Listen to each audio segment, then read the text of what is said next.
अब बहुत important topic है, ध्यान रखना कि एग्रीमेंट एंड कॉन्ट्रैक्ट में अंतर क्या होता है। हम लोग अभी दोनों का मतलब समझ लिए, ठीक है। दोनों का मतलब है, दोनों का डेफिनेशन भी अपने को याद है।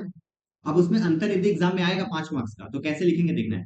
सबसे पहले हम बात करें एग्रीमेंट और कॉन्ट्रैक्ट में अंतर।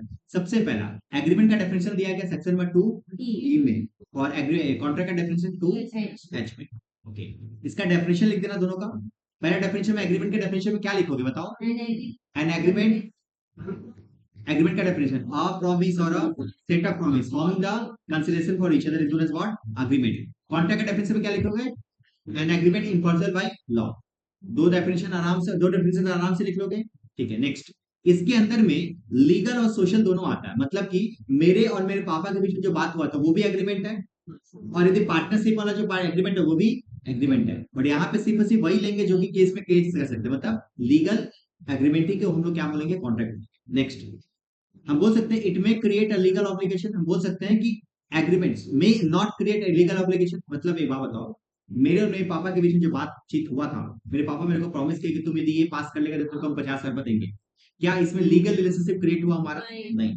तो जो हम बोल सकते हैं कि एग्रीमेंट में हो सकता है कि लीगल रिलेशनशिप क्रिएट ना करता हो, बट याद रखना इसमें जरूरी है, नेसेसरी है कि उसमें लीगल ऑब्लिगेशन क्रिएट हो, ठीक है। नेक्स्ट पॉइंट, हम बोल सकते हैं सारा का सारा एग्रीमेंट क्या है, कॉन्ट्रैक्ट नहीं है, बट सारा का सारा कॉन्ट्रैक्ट क्या है, ये समझ में आया। अब देखो कैसे समझाते हैं।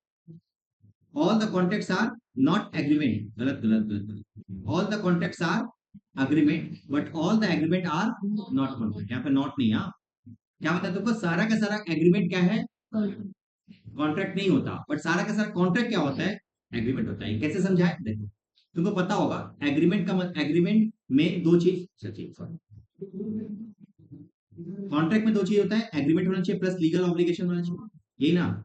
अच्छा, एग्रीमेंट का मतलब क्या पढ़ते हैं हम लोग, ऑफर प्लस एक्सेप्टेंस। हम बोल सकते हैं कॉन्ट्रैक्ट में एग्रीमेंट के साथ साथ लीगल ऑब्लिगेशन होना चाहिए, मतलब एग्रीमेंट के बिना कॉन्ट्रैक्ट है ही नहीं। हम बोल सकते हैं सारा का सारा कॉन्ट्रैक्ट एग्रीमेंट के बिना है ही नहीं।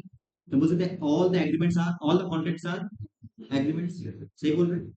बट यार एक बात बताओ, एग्रीमेंट दो हो सकते हैं, एक ऐसा एग्रीमेंट जो कॉन्ट्रैक्ट बनाए आगे जाके लीगल ऑब्लिगेशन वाला, और एक ऐसा जो कि सोशल वाला हो। तो ये दोनों एग्रीमेंट तो है, बट दोनों कॉन्ट्रैक्ट नहीं है। तो हम बोल सकते हैं कि सारा का सारा एग्रीमेंट कॉन्ट्रैक्ट नहीं है, ये लिखा हुआ है।